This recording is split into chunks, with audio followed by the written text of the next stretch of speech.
So good afternoon दोस्तों, और स्वागत है आज की नेक्स्ट क्लास ऑफ अभ्यास सीरीज में, जहां पे दोस्तों आज हम आपके साथ डिस्कस करेंगे सोशल सिक्योरिटी स्कीम्स का एक रिवीजन सेशन हम लेंगे दोस्तों, बिकॉज ऑलरेडी मैं आपके साथ ये स्कीम्स डिस्कस कर चुका हूं।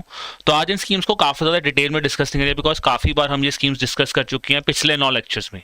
आज का सेशन उन्हीं स्कीम्स को एक बार दोबारा रिवाइज करने का है कि क्या वाकई ही आपने वो चीज़ें पढ़ी हैं जो हमने डिस्कस की थी आपके साथ पुराने सेशंस में।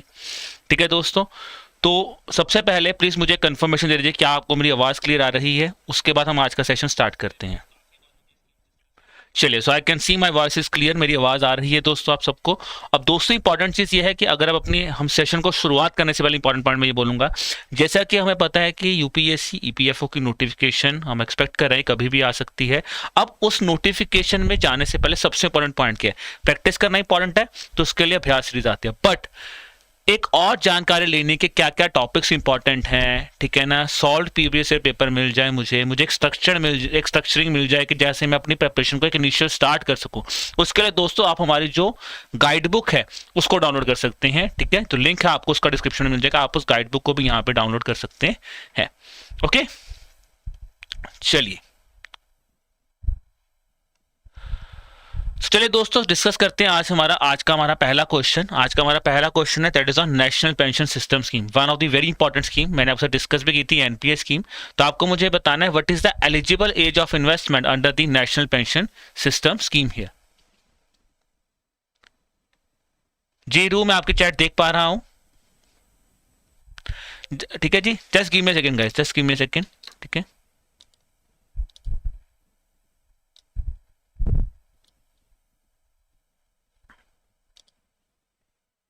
चलिए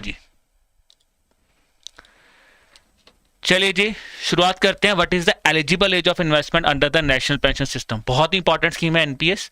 ठीक है जी, अब शुरुआत करते हैं एनपीएस के बारे में कि एनपीएस के अंदर एलिजिबल एज ऑफ इन्वेस्टमेंट क्या है। मेरा सवाल ये है, जब मैंने एनपीएस स्कीम पढ़ाई थी आपको पता है इस पॉइंट ऑफ टाइम पे हमारी 3 प्रोमिनेंट पेंशन स्कीम्स बहुत इंपॉर्टेंट है, नेशनल पेंशन सिस्टम, अटल पेंशन योजना, और तीसरी इंपॉर्टेंट पॉइंट पता क्या है, तीसरा इंपॉर्टेंट पॉइंट क्या है, वो है हमारा यूनिफाइड पेंशन सिस्टम। तीनों के तीनों स्कीम्स इंपॉर्टेंट है। अटल पेंशन योजना पे तो बहुत बार क्वेश्चन पूछा गया है ईपीएफओ एग्जामिनेशन में, नेशनल पेंशन सिस्टम इंपॉर्टेंट है, और अब आप इस पर एक्सपेक्ट कर सकते हैं यूनिफाइड पेंशन स्कीम के ऊपर भी। तो एलिजिबल एज ऑफ इन्वेस्टमेंट क्या है, जैसा कि मैंने आपके साथ सेशन में भी डिस्कस किया था, एलिजिबल एज ऑफ इन्वेस्टमेंट है जी option number C 18 to 75 years. ठीक है, अब समझते हैं नेशनल पेंशन सिस्टम है क्या। नेशनल पेंशन सिस्टम है दोस्तों, तो वो 2004 में लागू हुई थी। 2004 में जब ये स्टार्ट हुई थी तो स्कीम का प्राइम ऑब्जेक्टिव क्या था कि हम जो गवर्नमेंट एम्प्लॉयज हैं, इसके साथ साथ जो हमारे स्टेट गवर्नमेंट एम्प्लॉयज हैं, प्राइवेट एम्प्लॉयज हैं, हम उन सब एम्प्लॉयज को चाहते थे कि आप क्या कीजिए, आपके लिए हम एक जो पेंशन है वो क्या हो जाएगी, वो हो जाएगी मार्केट लिंक, यानी कि आपकी पेंशन अब मार्केट लिंक्ड हो जाएगी। उसके लिए करना है आपको पैसा यहाँ पे इन्वेस्ट करना है मार्केट में, और आपको उसके बदले में जो भी रिटर्न होगा आपको वहां पे मिल जाएगा। ठीक है, ये पॉइंट था नेशनल पेंशन सिस्टम के अंतर्गत, मैंने आपको बताया था पूरी स्कीम को डिटेल में अंदर। अब इसके लिए आप 18 to 70 ईयर्स ऑफ एज तक यहाँ पे इन्वेस्टमेंट जो है 18 to 70 ईयर्स तक आप इसमें ज्वाइन कर सकते हैं, 75 ईयर्स तक आप इन्वेस्टमेंट कर सकते हैं। ठीक है जी, और दूसरा इंपॉर्टेंट पॉइंट क्या है कि जो पेंशन है वो फिक्स नहीं है, पेंशन मार्केट पे डिपेंड करेगी। कितना मिनिमम अमाउंट इन्वेस्ट कर सकते हैं ऐसा कुछ नहीं लिखा हुआ है। जनरल केस में क्या होता है, 2 तरह के अकाउंट्स होते हैं, टीयर 1, याद रखना इसमें सबसे इंपॉर्टेंट आता है टीयर 1 अकाउंट, जिसको बोलते हैं नॉन विड्रॉएबल अकाउंट। ठीक है जी, जिसमें इंपॉर्टेंट पॉइंट क्या है कि टीयर 1 अकाउंट आपको सबसे पहले खुलेगा, नॉन विड्रॉएबल अकाउंट है। ठीक है जी, इसमें से पैसा विड्रॉ नहीं हो सकता है। दूसरा पॉइंट क्या है इसमें कि अगर आपको स्कीम बीच में क्लोज करना है तो 10 साल बाद आप स्कीम को क्लोज भी कर सकते हो, 10 ईयर्स होता है नॉर्मल क्लोजर। ठीक है जी, फिर मैंने आपको बताया था कि आपको यहाँ पे क्या इशू होगा, यहाँ पे आपको PRAN number, permanent retirement account number जो है वो यहाँ पे आपको इशू किया जाएगा सरकार द्वारा। ठीक है, पीएफआरडीए द्वारा। उस परमानेंट रिटायरमेंट अकाउंट नंबर के अंतर्गत ही जो है आप इसमें पेंशन सिस्टम में यानी कि नेशनल पेंशन सिस्टम में एनरोल कर सकते हो 18 to 70 ईयर्स तक। फिर मैंने बताया था अगर आप 60 साल के बाद ज्वाइन करते हो या फिर आप 60 ईयर्स के बाद ज्वाइन करते हो उसमें ये बोला गया कि आपका 50% पैसा जो है आपको इक्विटी में लगाना चाहिए, ये यहाँ पे कहा गया था। फिर मैंने वो बताया था यहाँ पे ना इन्वेस्टमेंट करने के बेसिकली दो चीजें होती है, एक तो होता है टीयर 1 अकाउंट, ये नॉन विड्रॉएबल अकाउंट है। अगर आप चाहते हो कि यार मुझे एक ऐसा अकाउंट भी चाहिए जिससे मैं पैसा निकाल सकूं, उसको बोलते हैं टीयर 2 अकाउंट। टीयर 2 अकाउंट ये तभी खुलेगा जब आपका टीयर 1 अकाउंट खुल चुका है, तब आपका टीयर 2 अकाउंट खुलेगा और तब जाके आप इससे पैसा विड्रॉ भी कर सकते हो। ठीक है, तब जाके आप यहां से पैसा विड्रॉ भी कर सकते हो। तो ये इंपॉर्टेंट चीजें थी जो हमने डिस्कस की थी एनपीएस स्कीम के बारे में। ठीक है जी, इंपॉर्टेंट स्कीम है दोस्तों, उम्मीद कर रहा हूं आपने स्कीम को पढ़ा होगा। अगर फिर भी नहीं पढ़ा अभी तक तो प्लीज इसको अच्छी तरह पढ़े, because one of the important scheme है और इसमें से क्वेश्चन आने के चांस भी ज्यादा है। ठीक है जी, चलिए जी, अब अगली पेंशन स्कीम की तरफ बढ़ते हैं। नेशनल पेंशन सिस्टम पे आ जाते हैं, अटल पेंशन योजना। पहला क्वेश्चन क्या है, अब पूछा गया है which of the given statements are incorrect है। आपको बताना है कौन सी स्टेटमेंट गलत है। Beneficiaries of NPS can avail the benefit on fulfilling the eligibility criteria. क्या एनपीएस का मेंबर, जो बंदा एनपीएस का पर्सन है, क्या वो एपीवाई का मेंबर भी बन सकता है, यस और नो, ये पूछ रहा हूं। दूसरा याद है कि beneficiary spouse will receive 50% family pension only. क्या ऐसा बोला गया है कि जब आपको पेंशन मिलेगी, अगर बेनिफिशियरी की डेथ हो जाए तो क्या स्पाउस को 50% पेंशन मिलेगी, सिर्फ 50% से ज्यादा मिलेगी या कम मिलेगी, बताइए।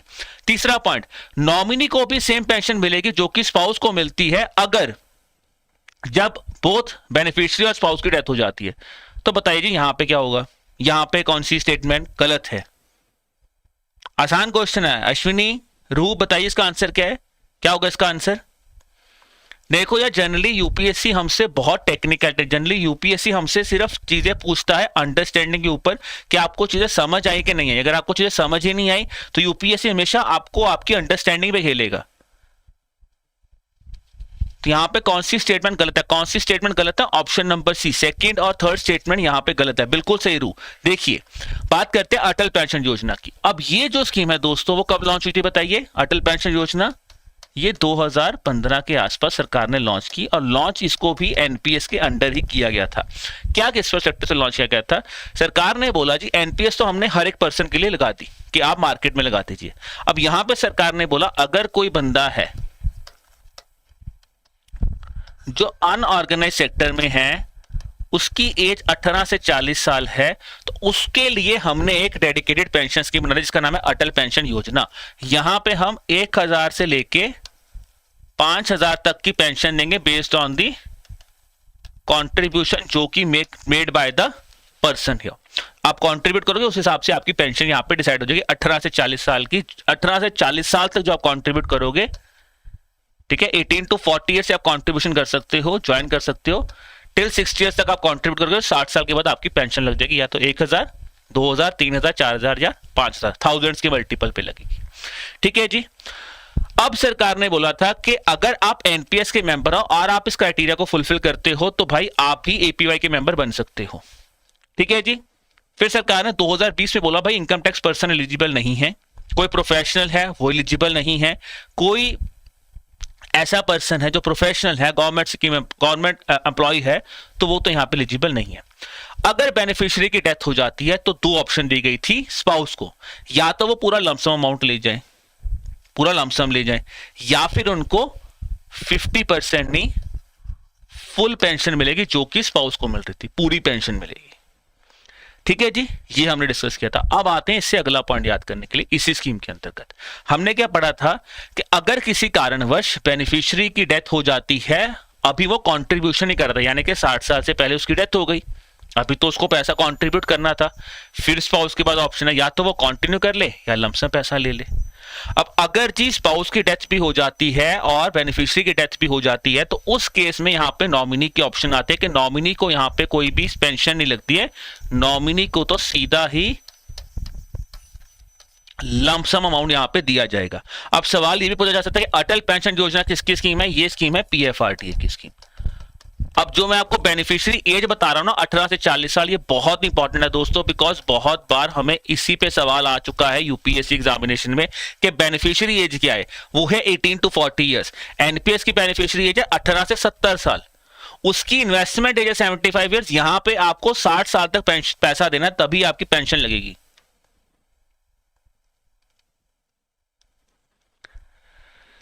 देखो यार, यूपीएससी ने अगर मैं बात करूं तो जो पिछले 2 साल से यूपीएससी ने ट्रेंड पकड़ा है, जैसे how many statements are incorrect, अभी तक अगर मैं बात करूं तो पिछले साल तक का जो हमने ईपीएफसी का एग्जामिनेशन पिछली बार तक का देखा है, तो अभी तक यूपीएससी ने वो चीज फॉलो नहीं की है। यूपीएससी ने अभी तक यहाँ पे यही पैटर्न फॉलो किया है, 1 and 2, 2 and 3, इस तरह की चीज की है, ठीक है ना। अब क्या कर सकता है, वही माइट एक्सपेक्ट, बट अभी तक जो प्रीवियस ईयर पेपर से हमें देखने को मिला है यार रू, उस हिसाब से मैं आपको ये बोल सकता हूं कि अभी तक यूपीएससी ने यहां पे जो अपने एडजॉइनिंग एग्जाम्स है ना, वहां पे इतना पैटर्न चेंज नहीं किया है अभी तक, ठीक है जी। तो ये वाला चीज है, ठीक है। तो अभी तक तो क्वेश्चंस ऐसे हैं जो हमने प्रीवियस ईयर क्वेश्चंस के हिसाब से देखे हैं। बाकी क्या यूपीएससी कोई नया ट्रेंड यहां पे यूज कर सकता है, यूपीएससी है यार, कर भी सकता है, तो ये चीज है, ठीक है जी। चलिए, तो यार दोनों पेंशन स्कीम्स लेंगे बिकॉज ये इंपॉर्टेंट है, अटल पेंशन योजना भी और यूनिफाइड पेंशन स्कीम भी, ठीक है ना। मैं ये बोलूंगा, देखो एक चीज हमेशा याद रखना कि जो ये यूपीएससी एपीएफसी का पेपर आया है ना, चाहे वो ईओ को आया, चाहे वो ईपीएफसी का पेपर आया, अभी तक अगर मैं बात करूं दोस्तों, तो अभी तक यूपीएससी सीएससी का पैटर्न, सीएससी तो बहुत ऊपर है ना सिविल सर्विसेज, उससे थोड़ा सा इनका लेवल थोड़ा सा कम होगा। ऐसा कभी नहीं होगा कि एपीएफसी का लेवल सिविल सर्विसेज एग्जामिनेशन से भी ऊपर हो गया, तो ऐसा तो नहीं होगा, बिकॉज यूपीएससी का सिविल सर्विसेज एग्जामिनेशन तो one of the premium examination है, वो टॉप पे है। इन एग्जामिनेशंस का लेवल कंपैरेटिवली उससे कम होगा, बट क्या वो टेक्निक यूज की जा सकती है, क्या वो सेम पैटर्न यूज किया जा सकता है, मे बी, ठीक है। तो मैं आपको ये नहीं कह रहा नहीं करेंगे, मे भी कर भी सकता है, बट अभी तक हमने पैटर्न देखा नहीं इन एग्जामिनेशन में, ऑल्टरनेट एग्जाम्स में, ठीक है जी। चलिए, अब बात करते हैं तीसरी स्कीम के ऊपर, यूनिफाइड पेंशन सिस्टम के ऊपर, यूपीएस स्कीम के ऊपर, जो कि अभी लॉन्च हुई है 1 अप्रैल 2025। अब सवाल आता है दोस्तों कि या इस स्कीम के बारे में कौन सी स्टेटमेंट सही है, ठीक है। अब इस तरह की चीजें यूपीएससी बहुत आपसे पूछेगा, बहुत जनरली जो स्कीम लेटेस्ट लॉन्च हुई है ना, इसमें बहुत पता है मन में क्या चल रहा होगा कि यूपीएससी आसान सवाल नहीं पूछेगा कि भाई 25 साल की मिनिमम 10 साल की सर्विस होनी चाहिए, 10,000 रुपये हम आपको मिनिमम पेंशन देंगे, अगर आपने मिनिमम 25 साल की सर्विस किया तो 50% आपकी पिछली सैलरी की पेंशन हम आपको लगा के दे देंगे, फैमिली पेंशन देंगे 60%। UPSC will play something different. आप सोचो यार, जो पढ़ के गया तो उसमें से तो पूछा ही नहीं, जैसे ये क्वेश्चन हमने आपके लिए फ्रेम किया है।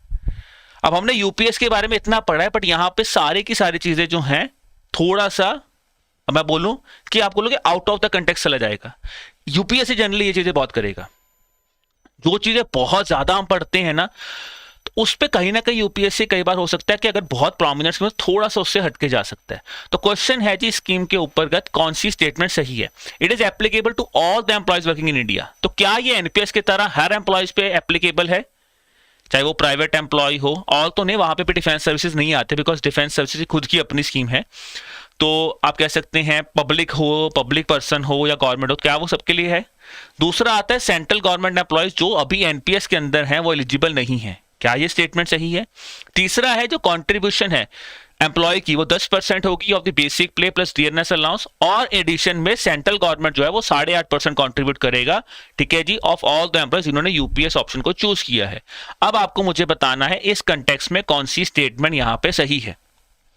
अब ये सवाल देखने में जितना आसान लग रहा है ना, उतना ही मुश्किल सवाल है ये एक्चुअल में। तो यहां पे आपकी अंडरस्टैंडिंग बहुत ज्यादा मायने रखेगी। क्या आपने फिगर्स पढ़ी थी कि नहीं पढ़ी थी, क्या 10% ही था, क्या 8.5% ही था, तो क्या था यहां पे। देखिए, अगर इस स्टेटमेंट को थोड़ा सा ध्यान से समझेंगे तो पहली बात पूछा है कौन सी करेक्ट है। पहला स्टेटमेंट तो बिल्कुल ही गलत है, बिकॉज यूपीएस स्कीम जो है अभी जो लॉन्च हुई है वो सिर्फ सेंट्रल गवर्नमेंट एम्प्लॉयज के लिए लॉन्च की गई है, तो ना प्राइवेट किसी के लिए, सेंट्रल गवर्नमेंट एम्प्लॉयज के लिए ही स्कीम लॉन्च की गई है।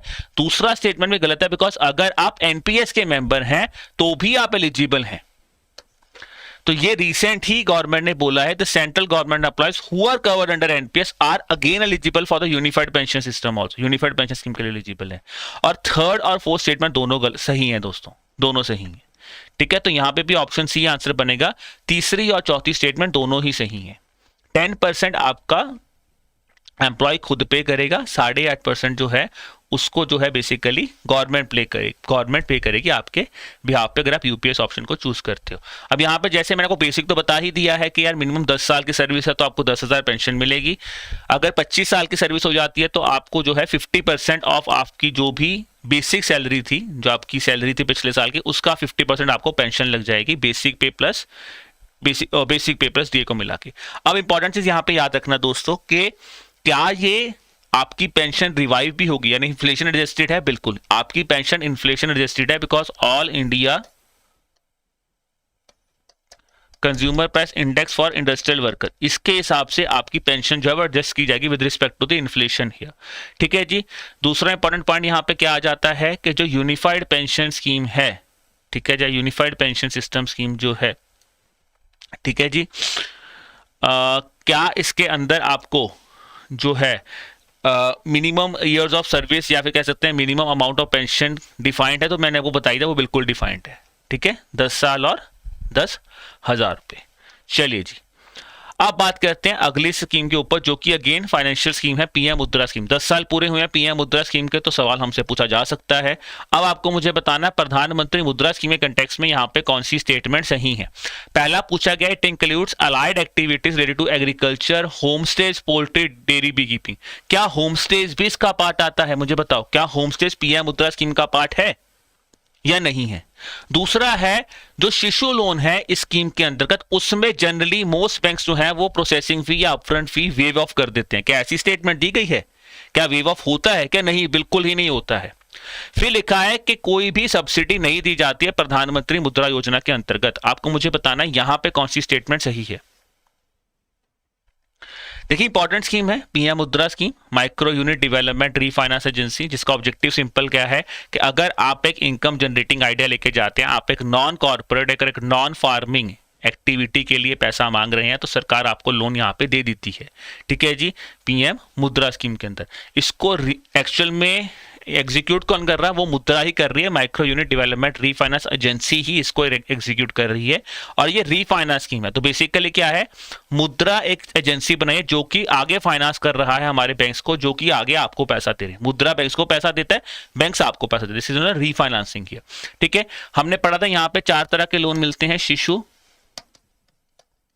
किशोर, तरुण और तरुण प्लस। तो बेसिक तो पता है, शिशु 50,000 तक का लोन है, ये 50,000 से 5 लाख तक का लोन था, ये 5 लाख से 10 लाख तक का लोन था, और ये अगर आप 10 लाख तक पे कर दोगे तो आप लोग को 20 लाख तक का लोन यहाँ पे सरकार दे देगी। That is the important thing है। दूसरा पॉइंट यहाँ पे क्या याद रखना है कि यहाँ पे ना तो आपकी LIC ना ही आपका परमानेंट पैन मैंडेटरी है, बट आपको KYC जो है वो तो आपको फॉलो करना ही पड़ेगा यहाँ पे। ठीक है जी। अब जो क्वेश्चन मैंने आपसे पूछा है कि क्या यहाँ पे होम स्टेज अलाउड है, बिल्कुल सही है। Upfront fees generally wave of की जाती है, तो ये भी बिल्कुल सही है। अब यहाँ पे तीसरा पॉइंट बिल्कुल सही है दोस्तों, क्योंकि यहाँ पे कोई भी सब्सिडी नहीं दी जाती है। मुद्रा योजना के अंदर कोई सब्सिडी नहीं दी जाती है, बट ऑलरेडी अगर आपकी किसी और स्कीम के अंदर आपके पास ऑलरेडी सब्सिडी है तो आप उस सब्सिडी को कंटिन्यू कर सकते हो, बट पीएम मुद्रा स्कीम के अंदर आपको कोई भी सब्सिडी प्रोवाइड नहीं की जाती है। ठीक है जी, तो ये आपको याद रखना है, यहाँ पे तीनों की तीनों स्टेटमेंट्स ही सही है। अब बात करते हैं हमारी आज की अगली इंपॉर्टेंट स्कीम के ऊपर, प्रधानमंत्री जन धन योजना। अब यहां पे मैंने आपसे पूछा है कौन सी स्टेटमेंट गलत है। ठीक है जी, प्रधानमंत्री जन धन योजना again one of the important scheme of the government of India. ठीक है, जहां पे ऑब्जेक्टिव सिंपल था कि पहले तो था हर बंदे के पास अकाउंट हो, अब हमारा ऑब्जेक्टिव क्या है, every unbanked adult should have an account here. ठीक है, क्या होता है यहाँ पे, इसको अकाउंट को बोलते हैं basic saving deposit account, BSD account बोला जाता है। बेसिक सेविंग डिपॉजिट अकाउंट खुलता है जनधन योजना के अंतर्गत, जो कि जीरो बैलेंस अकाउंट खोला जाता है। ठीक है जी, ऑब्जेक्टिव सिंपल है कि सरकार जो भी डायरेक्ट बेनिफिट ट्रांसफर है या जो भी चीजें DBTs के थ्रू करती है, वो कहीं ना कहीं आप यहाँ पे इस अकाउंट के थ्रू लोगों के पास डायरेक्ट पैसा जाए, और ये one of the important objective था रिगार्डिंग द फाइनेंशियल इंक्लूजन। ठीक है, अब यहां पे मैंने आपसे पूछा कौन सी स्टेटमेंट गलत है। पहला ये पूछा है कि ओडी ओवरड्राफ्ट फैसिलिटी मिलती है यहाँ पे 18 से 65 साल तक के लिए। अकाउंट जो है उसको इनऑपरेटिव कहा जाएगा अगर वो 2 साल के लिए उसमें कोई भी कस्टमर इंड्यूस ट्रांजैक्शन नहीं होती। अब कस्टमर इंड्यूस ट्रांजैक्शन का मतलब क्या होता है दोस्तों, कस्टमर इंड्यूस ट्रांजैक्शन का मतलब होता है कि जिस बंदे का अकाउंट है उसने कोई ट्रांजैक्शन नहीं की, बैंक की तो हो ही जाते हैं, जैसे आपने कोई बैलेंस में आपका इंटरेस्ट आया है या कुछ और हुआ है, आपका पैसा आ गया, आपने यूज नहीं किया, कस्टमर इंड्यूस ट्रांजेक्शन हो जाएगा, नहीं है 2 साल के लिए, तो आपका अकाउंट क्या बंद हो जाएगा, इनऑपरेटिव हो जाएगा। ठीक है जी। इसके अंतर्गत 6 पिलर थे, क्या उन 6 पिलर में से एक पिलर ये भी है that pension scheme for unorganised sector, क्या ये भी one of the important pillar है, बताइए हाँ या नहीं। तो दोस्तों अगर मैं बात करूं यहाँ पे, तो यहाँ पे आंसर बन जाएगा option number D, none of the above, क्योंकि यहाँ पे सारी की सारी स्टेटमेंट ही सही है। रूल्स को ध्यान से देखिए, इस क्वेश्चन में पूछा गया हमसे कौन सी स्टेटमेंट क्या है, गलत है, तीनों की तीनों स्टेटमेंट सही है यहाँ पे, तो ऑप्शन बी नहीं ऑप्शन डी आंसर होगा। और ये गलतियां आप एग्जाम में मत करके आना, बिकॉज बहुत बार बच्चे ये गलती करके आते हैं दोस्तों, हमें सब पता होता है, हमें आंसर भी आता होता है, बट वहां पे करेक्ट इनकरेक्ट के चक्कर में या तो बी डी मार्क हो जाएगा और फिर एग्जाम नंबर हमारे कट हो जाएंगे। ठीक है जी। तो ये यहां पे याद रखना है कि ये स्कीम बेसिकली बिल्कुल सही है जी। देखो यार, डायरेक्ट बेनिफिट ट्रांसफर है, फाइनेंशियल इंक्लूजन है, लोगों को अकाउंट प्रोवाइड करना है, ये पिलर है, बट इसका एक पिलर ये भी है कि जो पेंशन स्कीम देनी है अनऑर्गेनाइज सेक्टर की, इसलिए जो अटल पेंशन योजना के अंदर जो आपकी पेंशन आती है, ठीक है ना, वो कहीं ना कहीं जनधन योजना अकाउंट्स के थ्रू ही आती है, तो इसलिए ये थर्ड स्टेटमेंट भी सही है। ठीक है जी। चलिए, अब इसके अंदर 2 लाख तक का आपको एक्सीडेंटल इंश्योरेंस, जो रुपए डेबिट कार्ड मिलता है उसके अंदर एक्सीडेंटल इंश्योरेंस तो आपको यहाँ पे मिल ही जाता है। ठीक है, वो भी स्कीम का पार्ट है। ठीक है, चलिए जी, अब बात करते हैं आज की अगली स्कीम के ऊपर, पीएम किसान स्कीम। बहुत ही इंपॉर्टेंट स्कीम है जी, पीएम किसान स्कीम, प्रधानमंत्री किसान सम्मान निधि। ठीक है ना।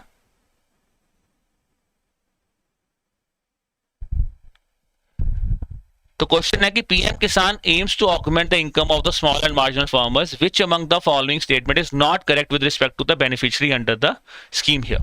The benefit shall be paid only to those farmers families whose names are entered into the land record. क्या ऐसी स्टेटमेंट सही है यार? क्या लैंड रिकॉर्ड की बात यहाँ पे की गई थी?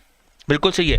दूसरा लिखा है non resident Indians in terms of provision of income tax act 1961 are not eligible. अगर कोई बंदा एनआरआई तो एलिजिबल नहीं है, तो क्या ये स्टेटमेंट सही है गलत है?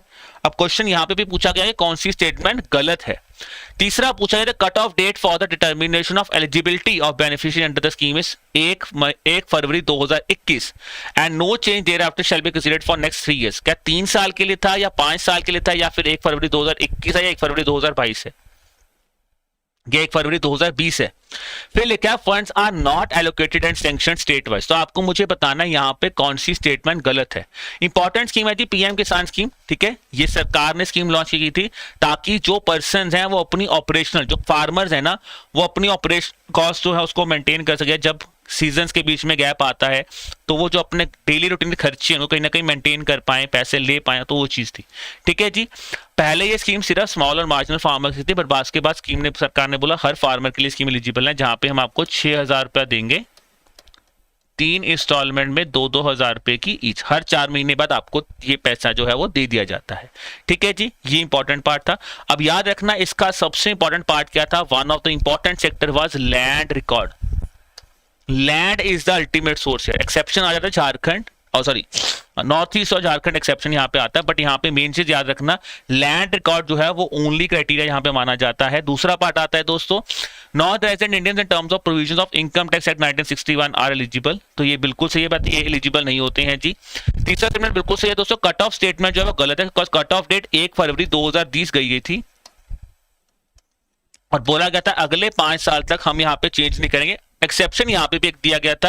क्या वो दिया गया था एक्सेप्शन? एक्सेप्शन सिर्फ ये दिया गया था दोस्तों यहाँ पे कि अगर आपकी किसी बंदे की डेथ हो जाती है, अगर उस केस में चेंज होता है तो बिल्कुल दोस्तों हम यहाँ पे बोल सकते हैं कि आपका लैंड रिकॉर्ड ट्रांसफरिंग होगी। वैसे लैंड रिकॉर्ड ट्रांसफर अलाउड नहीं किया जाता है और फंड्स यहाँ पे कोई भी स्टेट या स्टेट वाइज एलोकेट नहीं होते, सीधा डायरेक्ट आपके अकाउंट, फार्मर के अकाउंट में पैसा दे दिया जाता है। ठीक है जी। चलिए जी, रू पूछ रहे सर कोई आपके कोई आया था या एग्जिट किया था? नहीं हुआ, ऐसा कुछ नहीं, कोई भी अभी एंट्री एग्जिट नहीं किया था मेरे रूम में से। चलिए अब बात करते हैं अगला इंपॉर्टेंट क्वेश्चन, प्रधानमंत्री किसान मानधन योजना। जैसे मैंने आपको पेंशन स्कीम बताई थी, इसमें से one of the important pension scheme ये भी आ जाती है प्रधानमंत्री किसान मानधन योजना। ठीक है जी। तो स्मॉल और मार्जिनल फार्मर्स जिनकी लैंड 2 हेक्टेयर से कम है, क्या वही यहाँ पे एलिजिबल है? बताइए। दूसरा पूछा गया PFRDA is acts as the pension fund manager under the scheme. क्या पीएफआरडीए फंड मैनेजर है या कोई और है? बताइए।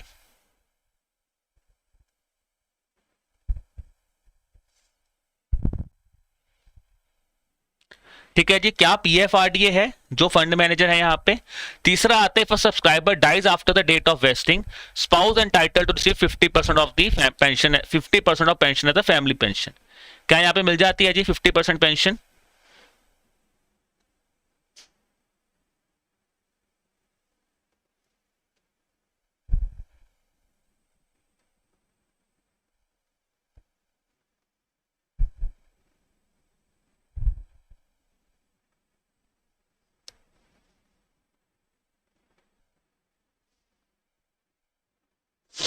बताइए जी, अब ये बताइए यहाँ पे कौन सी स्टेटमेंट सही है।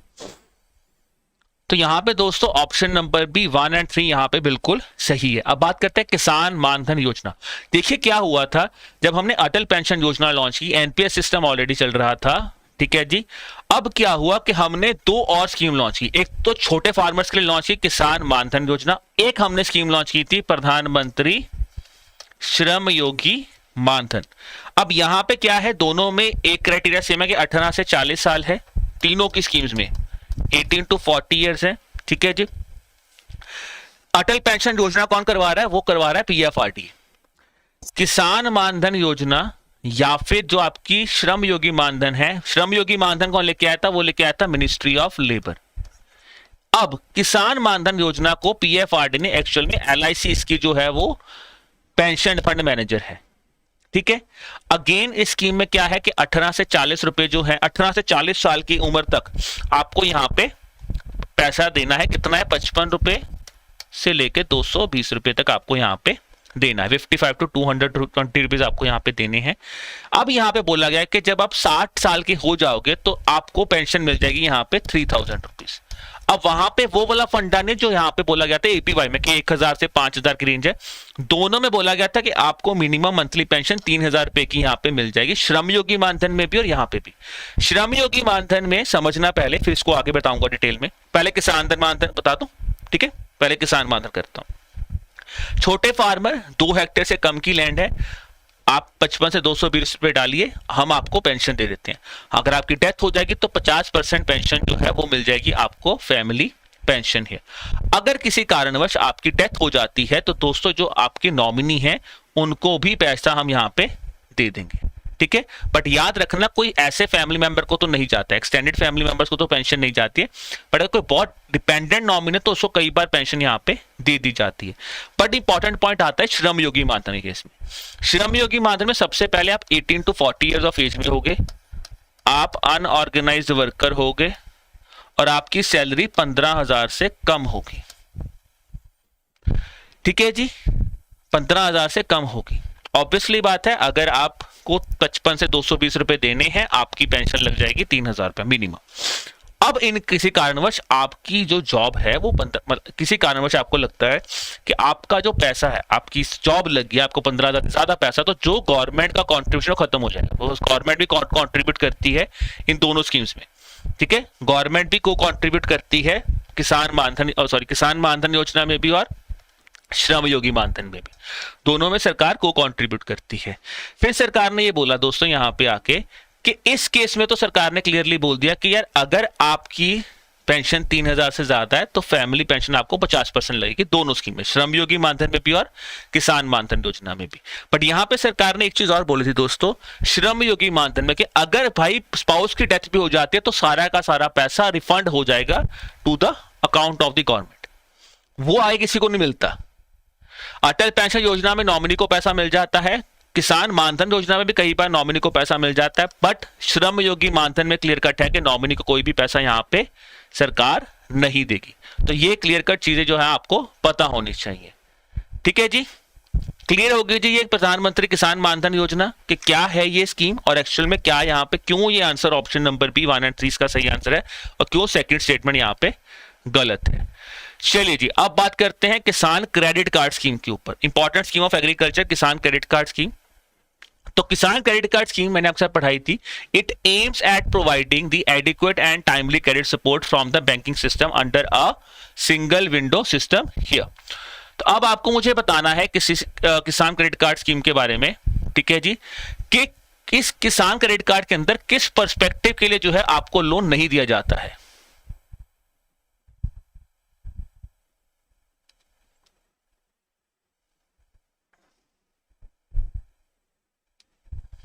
बताइए।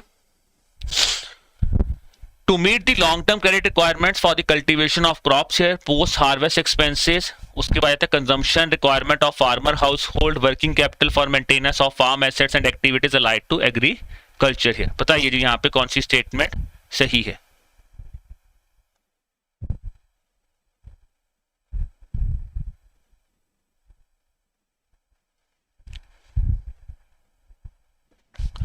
तो यहां पे दोस्तों पहली स्टेटमेंट गलत है, बिकॉज ये जो किसान क्रेडिट कार्ड है ये लॉन्ग टर्म क्रेडिट कार्ड नहीं, एक्चुअल में ये शॉर्ट टर्म क्रेडिट कार्ड है, शॉर्ट टर्म क्रेडिट कार्ड है।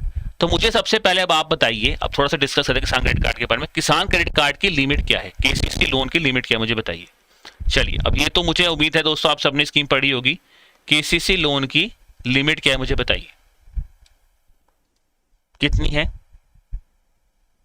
केसीसी लोन की लिमिट जो है वो हो चुकी है अब 5 लाख रुपए। पहले 3 लाख थी, अब बढ़ा के कितनी कर दी गई है, 5 लाख कर दी गई है। अब मुझे बताइए किसान क्रेडिट कार्ड के अंदर अगर देखिए अगर 1,60,000 से ज्यादा का लोन हो जाता है तो आपको बेसिकली क्या करना होता है, उससे पहले कोलेटरल फ्री लोन है। 1,60,000 से ऊपर का लोन है तो आपको कुछ ना कुछ चीज यहाँ पे गिरवी रखनी होती है। तो केसीसी के लिए मुझे बता सकते हैं एज क्या होती है, एज लिमिट जो आप लेना चाहते हैं। तो किसान क्रेडिट कार्ड के केस में याद रखना दोस्तों, इंपॉर्टेंट याद रखना, यहाँ पे एज लिमिट है 18 टू 75 ईयर्स। ठीक है, 18 से 75 साल के लिए आपकी जो है वो किसान क्रेडिट कार्ड की लिमिट है। अब यहाँ पे अगर आपकी एज 70 ईयर्स प्लस है तो भाई सरकार ने बोला है फिर को बोरोवर मैंडेटरी है, फिर आपको को बोरोवर जो है वो लेके आना पड़ा। को बोरोवर का मतलब क्या है कि आपको साथ में एक बंदा है जो आपकी गारंटी दे सके, उसको बोलते हैं को बोरोवर। ठीक है,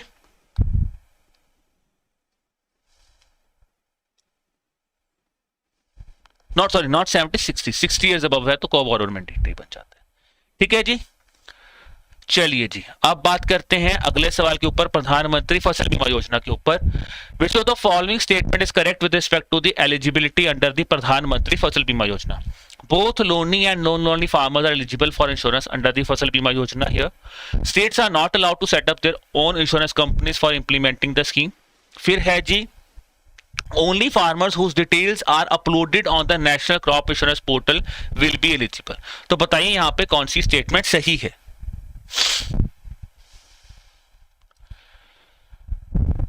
इस कंटेक्स्ट में दोस्तों मैं बात करूं जहां पे ऑप्शन नंबर है सिर्फ पहली और तीसरी स्टेटमेंट सही है, दूसरी स्टेटमेंट यहां पे गलत है। क्यों गलत है पहले तो समझते हैं क्यों, क्योंकि फसल बीमा योजना के अंदर स्टेट्स को भी अलाउ किया गया, वो खुद की इंश्योरेंस कंपनीज भी बना सकती हैं for the execution of the scheme here.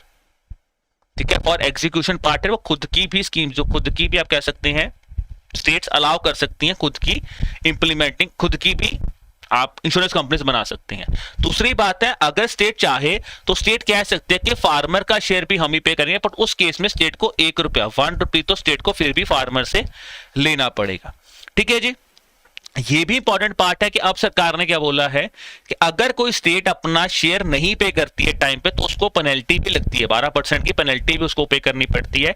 और ये स्कीम बेसिकली क्या है दोस्तों, फसल बीमा योजना था कि आपकी क्रॉप इंश्योरेंस स्कीम है, अगर किसी कारणवश आपकी जो क्रॉप है उसमें प्रॉब्लम आती है तो आपको एक इंश्योरेंस देती है सरकार इस स्कीम के अंदर। याद रखना क्रॉप होनी चाहिए नोटिफाइड, तो ये बड़ा इंपॉर्टेंट एक वर्ड बता रहा हूं, नोटिफाइड क्रॉप। ऐसा नहीं कि कुछ भी लगा ले, नोटिफाइड क्रॉप और नोटिफाइड एरिया में लगी हो। यानी कि अगर आप राजस्थान में रह रहे हो, राजस्थान में जाके आप गन्ना लगाने लगे तो वो तो सुटेबल ही नहीं, अडेप्टेबल है, तो फिर फसल बीमा योजना नहीं मिलेगी। अगर आपको पता है कि वॉर होने वाली है और वॉर होगी गलती से, क्या आपको इंश्योरेंस मिलेगा? नहीं मिलेगा। फिर सरकार ने बोला हम इंश्योरेंस कवरेज देंगे, बट सरकार ने बोला कुछ एडिशनल कवरेज भी है, जैसे कि अगर कोई वाइल्ड एनिमल अटैक हो जाता है तो जी हम उसको कवर कर देंगे। मतलब आप बोल सकते हैं पोस्ट हार्वेस्ट लॉस है तो उसको भी हम किसी पॉइंट ऑफ टाइम तक कवर कर, 2 हफ्ते अगर पोस्ट हार्वेस्ट लॉस है उसको हम कवर कर देंगे। कोई आप कह सकते हैं रेन स्टॉर्म आ गया, कोई थंडर स्टॉर्म आ गया, उसके कारण आपकी फसल पे इफेक्ट पड़ा है तो वो भी हम यहाँ पे कवर कर सकते हैं। ठीक है, तो वो सब चीजें हम फसल बीमा योजना के अंदर कवर कर सकते हैं। अब एक से आपसे बहुत ही मैं बेसिक सवाल पूछना चाहता हूँ, एस्पिरेंट है, रू बाबा और बच्चे हैं दोस्तों, मैं आपसे बहुत बेसिक सवाल पूछ रहा हूँ। आई थिंक यार ये तो आप सबको आता होगा, इसका प्रीमियम क्या है मुझे बताइए। प्रीमियम जो कि फार्मर को पे करना पड़ता है अंदर दी फसल बीमा योजना, बताइए और दोस्तों इनमें से काफी स्कीम्स है जो मैं ऑलरेडी इसी चैनल पे पढ़ा चुका हूं। बहुत बच्चों के मन में अगर सर नहीं सर स्कीम तो आपने आरबीआई के लिए पढ़ाई होगी या नाबार्ड के लिए पढ़ाई होगी, देखिए नहीं यार, स्कीम्स तो यार स्कीम ही है ना यार। अगर मैं बात करूं करंट अफेयर में मैं बोल सकता हूँ लेवल डिफरेंट होगा, पर स्कीम में क्या होगा, स्कीम तो आपको समझनी है ना। इसी रेगुलेटरी बॉडी चैनल के ऊपर मैंने गवर्नमेंट स्कीम्स की एक प्लेलिस्ट बनाई हुई है, वहां पे मैंने ये सारी स्कीम्स पढ़ाई हुई हैं। आप वहां पे जाके भी इन स्कीम्स को पढ़ सकते हैं, ठीक है।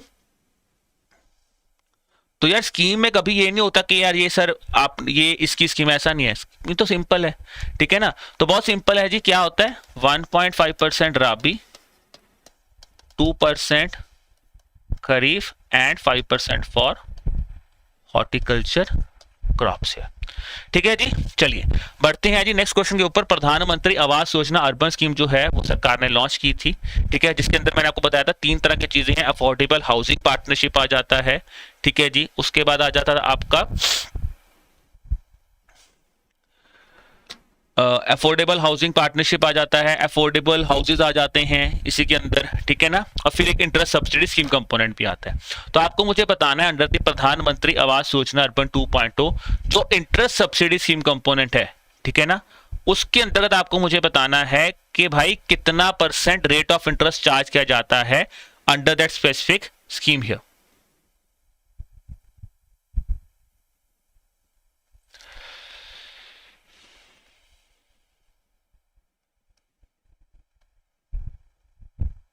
चलिए बताइए। So rate of interest charge किया जाता है जी 4%। अब देखो बेसिकली क्या है दोस्तों, सरकार ने स्कीम प्रधानमंत्री आवास योजना अर्बन स्कीम को अपग्रेड करके लॉन्च किया, प्रधानमंत्री आवास योजना अर्बन 2.0 जो कि पिछले साल लॉन्च हुई थी, ठीक है जी। अब उसमें सरकार ने क्या बोला है कि हमने 1 करोड़ नए घर बनाने आवास योजना अर्बन 2.0 के अंदर।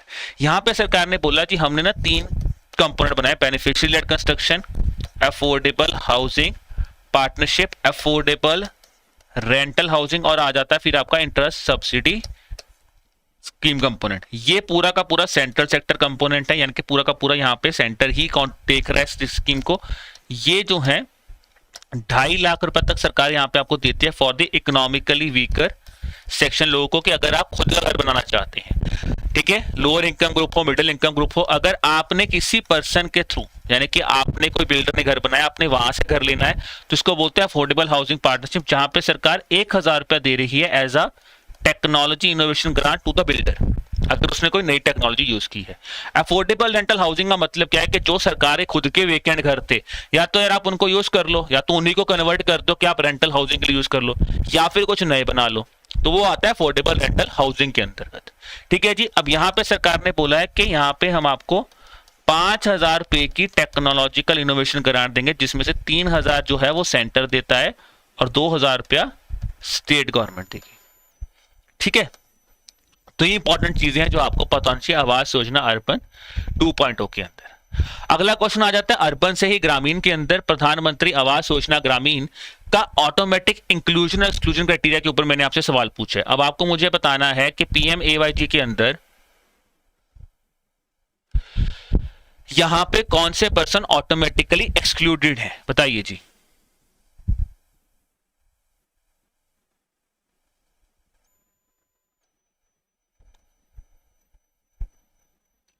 तो जो लोगों के पास किसान क्रेडिट कार्ड है उनकी लिमिट 50,000 से ज्यादा है, तो मुझे आप बताइए कि क्या वो लोग एलिजिबल हैं या नहीं है, ठीक है जी। दूसरा है अगर मैनुअल स्कैवेंजर्स और प्रिमिटिव ट्राइबल ग्रुप्स हैं, क्या वो ऑटोमेटिकली इंक्लूड हो जाते हैं स्कीम के अंदर। फिर आ जाता है फैमिलीज जिनके पास 2 व्हीलर हैं, फिशिंग बोट है, रेफ्रिजरेटर्स हैं, लैंडलाइन फोन्स भी हैं और 15,000 रुपए से कम वो अर्न कर रहे हैं, तो उनके पास भी ऑप्शन है कि वो रूरल हाउसिंग स्कीम के अंदर इंक्लूड हो सकते हैं, यानी कि क्या वो स्कीम का पार्ट है, बताइए। अब क्वेश्चन है कि यहां पे कौन सी स्टेटमेंट जो है हमने गलत दी है, कौन सी स्टेटमेंट गलत है। बड़ा इंटरेस्टिंग सवाल है यार, और इसके बारे में मैं मान सकता हूं कि बहुत बच्चों को ये क्वेश्चन पता है, बिकॉज बहुत इंपॉर्टेंट सवाल है, ये बहुत इंपॉर्टेंट सवाल है। तो यहां पे सही आंसर बन जाता है दोस्तों ऑप्शन नंबर ई, नहीं एक्चुअल में ऑप्शन नंबर बी यहां पे राइट आंसर बनेगा, बिकॉज यहां पे none of the above answer है। तीनों की तीनों स्टेटमेंट ही एक्चुअल में करेक्ट है, गलत कोई स्टेटमेंट नहीं है। देखिए सरकार ने क्या किया था रिसेंटली, जब ये स्कीम अपग्रेड हुई ना आवास योजना ग्रामीण स्कीम, ठीक है। तो ऑब्वियसली बात है, इसको 5 साल 2029 तक के लिए सरकार ने बोला है कि हम इस स्कीम को चलाएंगे, और इसमें यह भी बोला गया था कि 2026 में क्या होगा, नीति आयोग जो है ना वो इस स्कीम का एक सर्वे कंडक्ट करेगा कि क्या स्कीम सही तरह से एग्जीक्यूट हो रही है या नहीं हो रही है। अब आते हैं आवास योजना ग्रामीण में सबसे इंपॉर्टेंट पॉइंट क्या है। सबसे इंपॉर्टेंट पॉइंट था इसका इंक्लूजन और एक्सक्लूजन क्राइटेरिया में चेंज किया गया। क्या क्या चीज थे? सबसे पहले सरकार ने बोला भाई अगर आपके पास 2 व्हीलर है, फिशिंग बोट है, रेफ्रिजरेटर भी है, क्योंकि ये बेसिक नीड्स में उठाना है सरकार ने, और आप 15,000 तक ही कमा रहे हो, तो आप इसके लिए अब आप रूरल हाउसिंग स्कीम के अंदर एलिजिबल हो। हाँ, अगर आपके पास 2 या 3 3 व्हीलर्स है, 3 व्हीलर्स है, 4 व्हीलर है, तो आप एलिजिबल नहीं हो। 15,000 से ज्यादा कमा रहे हो, एलिजिबल नहीं हो। अगर आप किसान क्रेडिट कार्ड पर्सन जिसकी लिमिट 50,000 से ज्यादा है, तो आप एलिजिबल नहीं हो। अगर आपकी जो कह सकते हैं हाउस होल्ड, जिनकी जो हाउस होल्ड ओइंग है, अगर 2.5 एकड़ से ज्यादा लैंड है, इरिगेटेड लैंड है, तो आप इंक्लूडेड नहीं हो। आपके पास इरिगेशन इक्विपमेंट है, नहीं हो। 5 एकड़ से ज्यादा लैंड है, तो आप इंक्लूडेड नहीं हो। ठीक है ना। तो इनको सरकार ने बोला हमने इसको लिस्ट से निकाल दिया। प्रोफेशनल टैक्स पर्सन हो या इनकम टैक्स पेई हो, ठीक है ना, तो आप एलिजिबल नहीं हो। फिर सरकार ने बोला कि ऑटोमेटिकली इंक्लूजन का मतलब क्या है। देखिए, अगर कोई मैनुअल स्कैवेंजर है, प्रिमिटिव ट्राइबल ग्रुप है, आपके डेस्टिट्यूट बॉन्डेड लेबर है, कोई डेस्टिट्यूट लेबर्स हैं, अगर उस कैटेगरी में आते हो तो आप ऑटोमेटिकली इंक्लूडेड हो। तो ये इंपॉर्टेंट था जी, एक्सक्लूजन और inclusion criteria of the Awas Yojana ग्रामीण हियर। ठीक है। बाकी इस स्कीम को तो फिर मैंने आपको जैसे बताया कि मैंने इस चैनल पे उसको काफी डिटेल में स्कीम को डिस्कस किया है, तो आप वहां से भी इसकी जानकारी ले सकते हैं। ठीक है दोस्तों, चलिए अगला सवाल आ जाता है स्वच्छ भारत मिशन अर्बन को लेके, which of the given statements are correct here. Infrastructure projects to be taken upon cluster basis to cater to the groups neighbouring urban local bodies and rural areas for efficient utilisation.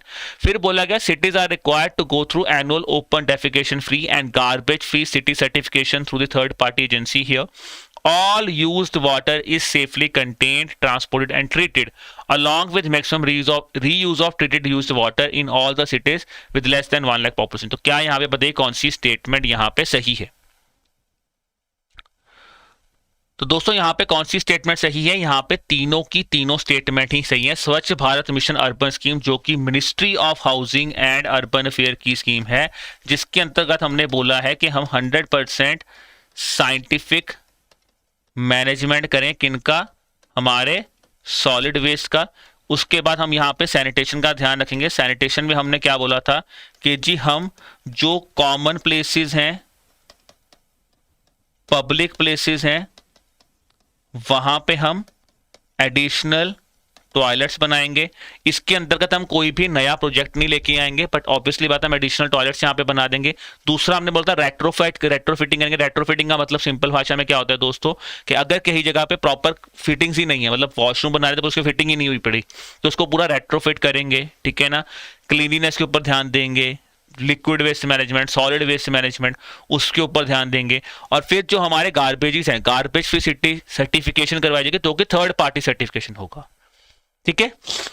तो ये याद रखना है स्वच्छ Bharat mission urban के ऊपर। अब urban से चलते हैं दोस्तों अगली इंपॉर्टेंट स्कीम स्वच्छ भारत मिशन ग्रामीण, क्योंकि मैंने आपको बताया था अर्बन भी इंपॉर्टेंट है, ग्रामीण भी इंपॉर्टेंट है। ठीक है जी।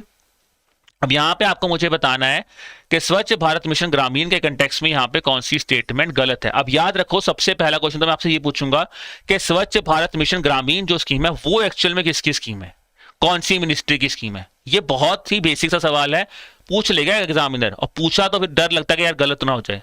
स्वच्छ भारत मिशन ग्रामीण जो है एक्चुअल में ये मिनिस्ट्री ऑफ रूरल डेवलपमेंट की नहीं, मिनिस्ट्री ऑफ जल शक्ति की स्कीम है, याद रखना। ठीक है जी। अब क्वेश्चन है कौन सी स्टेटमेंट गलत है यहाँ पे। ठीक है। अब यहां पे दोस्तों आपकी पहली और दूसरी स्टेटमेंट दोनों गलत है। क्यों गलत है समझाता हूं। सबसे पहली बात यहां पे क्या है कि स्वच्छ भारत मिशन ग्रामीण का ऑब्जेक्टिव क्या है कि जो हमारे गांव हैं वहां पे हम कैसे क्लीनलीनेस लेके आए और ओपन डेफिकेशन फ्री प्लस जो क्राइटेरिया है उसको मीट कर पाए। अब सबसे इंपॉर्टेंट पॉइंट क्या है, अब गांव के कंटेक्स्ट में समझो सबसे इंपॉर्टेंट पॉइंट क्या है। अब गांव में ये नहीं होगा कि मैं बोलूँ ना सीवेज, ये इशू नहीं होता। गांव में इशू क्या होंगे? काउ डंग के लिए क्या किया आपने, बोला कि हम इसको बायोगैस में कन्वर्ट करें, कि इसके अंदर गोबरधन स्कीम के अंतर्गत, और उसी लिए बोला गया कि 50 लाख रुपया पर डिस्ट्रिक्ट दिया जाएगा ताकि आप एक बायोगैस प्लांट बना दीजिए।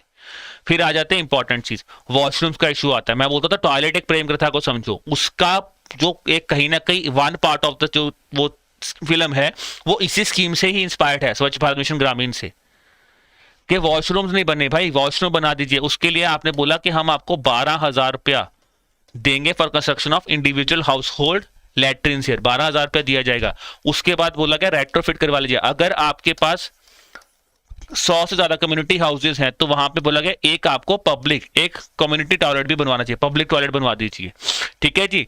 फिर यहां पे बोला गया कि geo tagging of toilet is mandatory, not नहीं है, जियो टैगिंग ऑफ टॉयलेट तो सरकार ने मैंडेटरी कर दिया है कि बना होना चाहिए, प्रॉपर टैगिंग होनी चाहिए उसकी, प्रॉपर फिटिंग होनी चाहिए उसकी। ठीक है जी। फिर ये बोला गया दोस्तों आप अपनी सॉक पिट बना लीजिए, किचन पिट बना लीजिए, और काउ डंग के लिए बोला गया बायोगैस प्लांट आप यहां पे बना सकते हैं। इसके अंतर्गत दोस्तों नरेगा स्कीम के अंदर, एमजी नरेगा के अंदर 230 दिन का एडिशनल काम दिया जाएगा for the construction of toilets under the स्वच्छ भारत मिशन ग्रामीण हियर। ठीक है, तो ये इंपॉर्टेंट पॉइंट्स हैं जो स्वच्छ भारत मिशन ग्रामीण के हमें यहाँ पे पता होने चाहिए।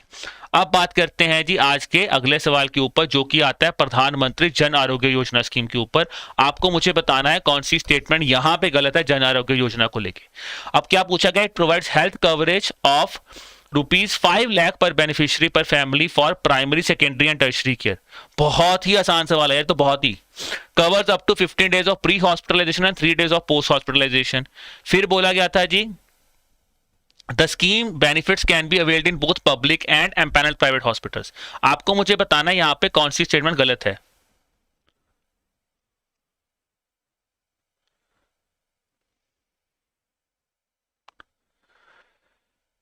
तो यहां पे दोस्तों एक्चुअल में ऑप्शन नंबर है 1 और 2 गलत होगा, बिकॉज सबसे पहली बात तो देखिए हेल्थ कवरेज दी जाता है 5 लाख का, प्राइमरी के लिए नहीं मिलता, सेकेंडरी और टर्शरी केयर के लिए मिलता है, और इसको उल्टा लिखा गया है। 3 डेज ऑफ प्री हॉस्पिटलाइजेशन होता है, 15 डेज ऑफ पोस्ट हॉस्पिटलाइजेशन होता है। ठीक है, तो ये याद रखना।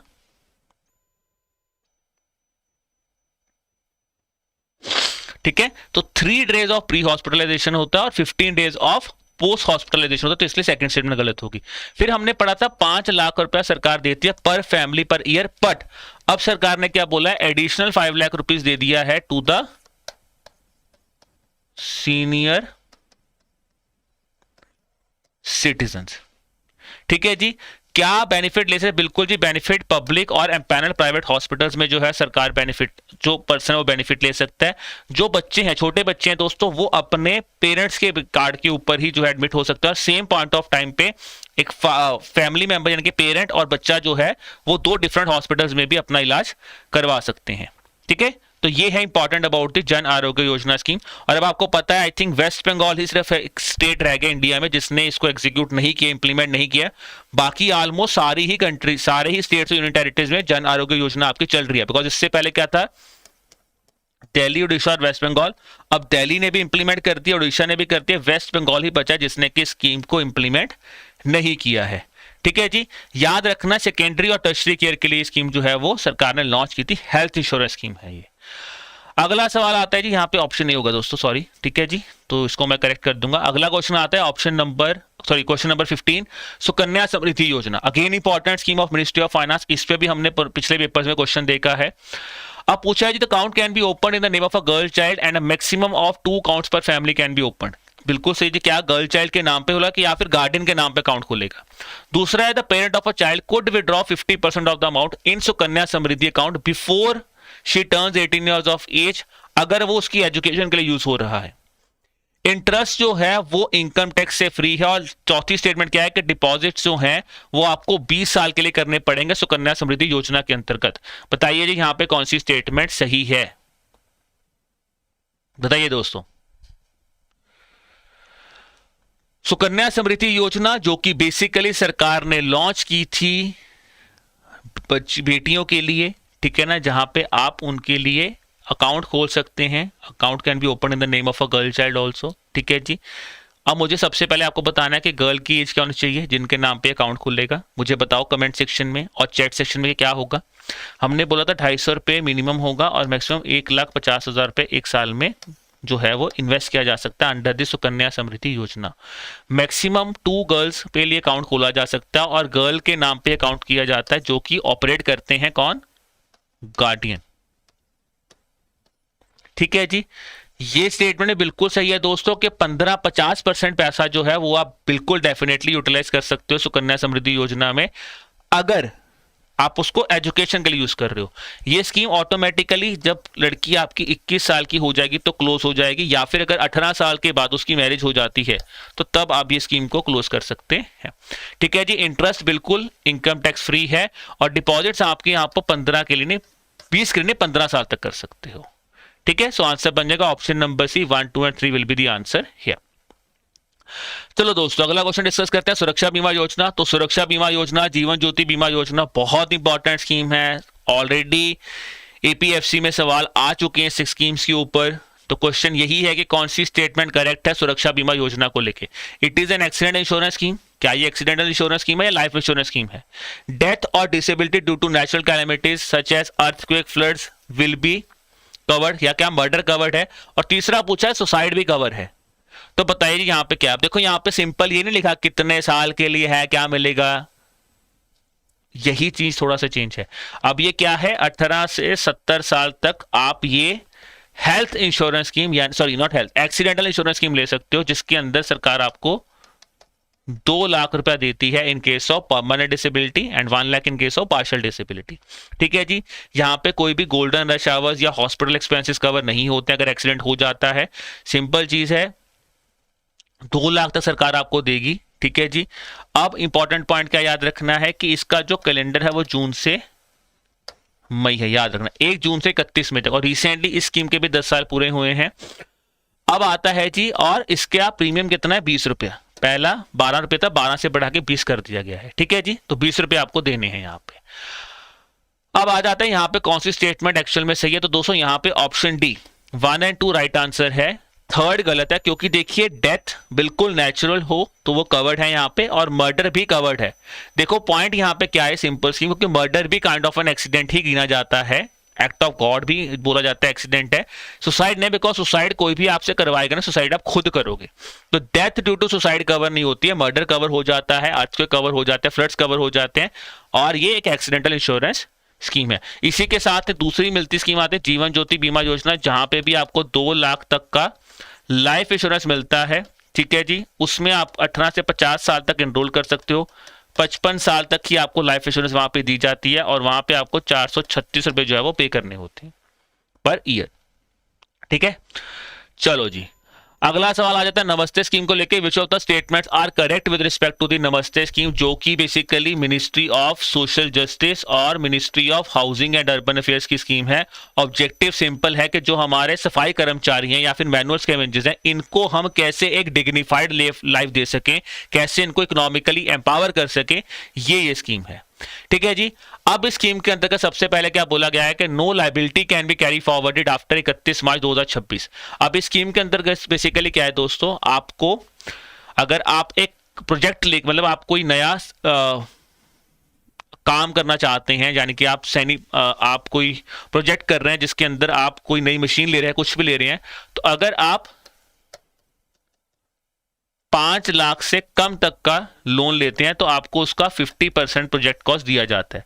अगर आप 5 से 15 लाख तक के बीच में लोन लेते हो तो दोस्तों आपको यहां पे 2.5 lakh plus 25% of the remaining amount आपको यहां पे मिल जाता है। अब यहां पे क्या होगा कि कैरी लाइबिलिटी हो सकती है, तो सरकार ने बोला 31 मार्च 2026 तक कोई भी लाइबिलिटी इसके बाद कैरी फॉरवर्ड नहीं की जाएगी। क्या ये 500 अमृत सिटीज पे इंप्लीमेंट होती है? नहीं थी। इस पॉइंट ऑफ टाइम पे ये सारी की सारी अर्बन लोकल बॉडीज में कवर होता है, तो इसका मतलब यहां पे सेकंड स्टेटमेंट गलत है।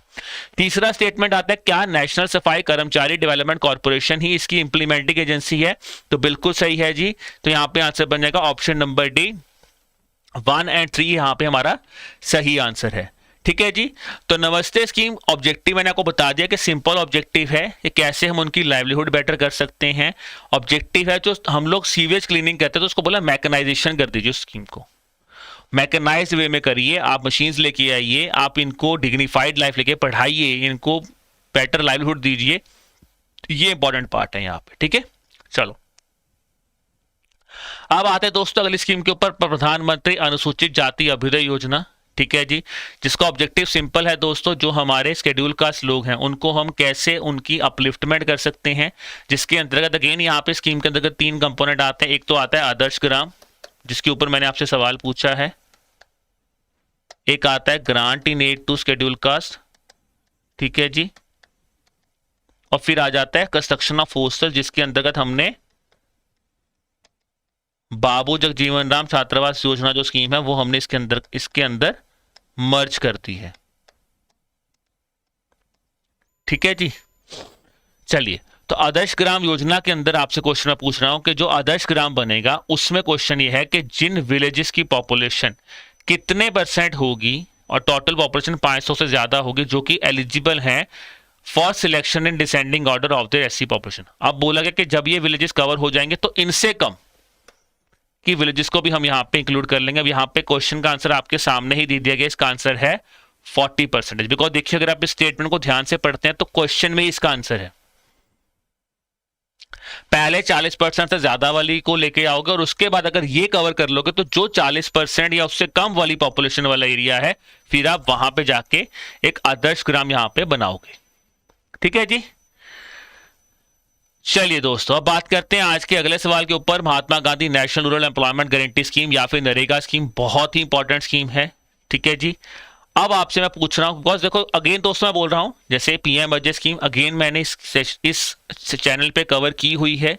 ठीक है, तो you can watch the government schemes playlist, वहां पे जाके आप इसके बारे में जानकारी और ले सकते हैं। क्योंकि अगर मैं बोलूँ कि यार हर एक स्कीम कई बार सेशन में हम कवर नहीं कर पाते हैं। ठीक है, तो जो आपके पास जितना इंपॉर्टेंट पॉइंट आप यहाँ पे, मैंने बाबू जगजीवन राम छात्रावास योजना भी पढ़ाई है, ये भी स्कीम पढ़ाई है, इवन बाकी स्कीम जो भी मैंने आपके साथ डिस्कस की हैं, ऑलमोस्ट मैंने हर स्कीम आपको अपने सेशन में पढ़ाई हुई है गवर्नमेंट स्कीम्स के सेशन में। सो मैं अगेन आपसे रिक्वेस्ट करूँगा कि आप वहाँ पे जाके भी इसके बारे में जानकारी ले सकते हैं। अब बात करते हैं तो national rural employment guarantee scheme के ऊपर। बोला गया कि कम से कम 50% जो भी वर्क एलोकेट किया जाएगा वो ग्राम पंचायत को दिया जाएगा for the execution purpose here. Minimum 10 लोग चाहिए for applying of a new work here, और 1/3 ऑफ द वर्क जो है वो आपको वुमेन को देना है। तो बताइए यहाँ पे कौन सी स्टेटमेंट सही है। बहुत बेसिक स्कीम है जी नरेगा स्कीम, जहां पे आप कहते हैं कि अनस्किल्ड लेबर को वॉलंटरीली अगर वो चाहते हैं कि वो काम कर सके तो आप उनको 100 डेज का गारंटेड वर्क यहाँ पे प्रोवाइड करते है। ठीक है जी, विद इन 5 किलोमीटर रेडियस में आपको काम देना होता है। अगर 5 किलोमीटर से बाहर देंगे तो आपको एडिशनल वेजेस जो है वहां पे पे करनी होंगी। ठीक है, अब यहाँ पे सोशल ऑडिट भी करवाया जाता है ग्राम सभा के थ्रू। ठीक है जी, इंपॉर्टेंट क्या है, अगर आपको नया काम लेना तो मिनिमम कम से कम 10 लोग क्या होने चाहिए, क्या मिनिमम 10 लोग होने चाहिए? बिल्कुल जी, मिनिमम 10 लोग होने चाहिए अगर आपको कम से कम नया काम स्टार्ट करवाना है। 1/3 ऑफ द बेनिफिशियरीज वुमेन होनी चाहिए, और 50% जो काम है वो आपका ग्राम पंचायतें एग्जीक्यूट करती है। फिर हमने यहाँ पे पढ़ा था दोस्तों, जो बेसिकली वेज कॉस्ट है वो सेंटर बेयर करती है, मटेरियल कॉस्ट जो है वो स्टेट बेयर करता है।